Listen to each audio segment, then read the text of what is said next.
எங்கே இருக்கோம் பார்த்தீங்கன்னா, நம்ம சிறுவாபுரி கோயிலுக்கு வந்திருக்கோம். செவ்வாய்க்கிழமை வருவோம். அவ்வளோ க்ரௌடு. எங்கே பார்த்தாலும் சுற்றி ஃப்ரீ டிக்கெட் ஆகட்டும், ரூ. 100 டிக்கெட் எல்லாத்துலையும் அவ்வளோ க்ரௌடு இருக்குது. அதை தாண்டி வந்து இந்த கோவிலை பொறுத்த வரைக்கும் ஒரு அடிப்படை வசதிலாம் கொஞ்சம் பண்ணி தந்தாங்கன்னா இந்த கோவில் நிர்வாகிகள் ரொம்ப நல்லாயிருக்கும். ஏன்னா நிறைய மாற்றுத்திறனாளிகள்லேருந்து குழந்தைங்கள்லேருந்து நிறைய பேர் வந்து வெயிலில் நிற்கிறாங்க. கிட்டத்தட்ட 2 கிலோமீட்டருக்கு மேலே வெயில் நிற்கிறாங்க. வயசானவங்கலேருந்து சுகர் பேஷண்ட் எல்லாம் நிற்கிறாங்க. ஸோ அவங்களுக்கும் வந்து பார்த்தீங்கன்னா கொஞ்சம் நிழல் இருக்க மாதிரி ஒரு தார் ஷீட்டோ நிறைய சிக்னலில் வந்துட்டு அந்த நெட் ஒன்று போடுவாங்க.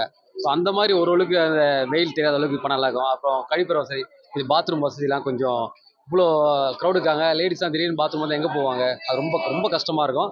அதனால் கழிப்பற வசதியை கொஞ்சம் இது பண்ணணும். அதுக்கப்புறம் கோயிலுக்கு என்ட்ரன்ஸில் கொஞ்சம் பார்த்தீங்கன்னா ரொம்ப மழை வந்துட்டு அங்கே நடக்க முடியாது. ஏன்னா இவ்வளோ க்ரௌடு வராங்கன்னும் போது இந்த வசதியும் பண்ணாங்கன்னா வரக்கூடிய மக்கள் என்ன பல ஊர்லேருந்துலாம் வராங்க. தமிழ்நாட்டில் இந்தியா லெவலில் இருக்க ஃபாரின்லேருந்து நிறைய பேர் வருவாங்க. அப்படி இருக்கும்போது எல்லா வசதியும் இங்கே பண்ணி கொடுத்தாங்கன்னா ரொம்ப சூப்பராக இருக்கும்.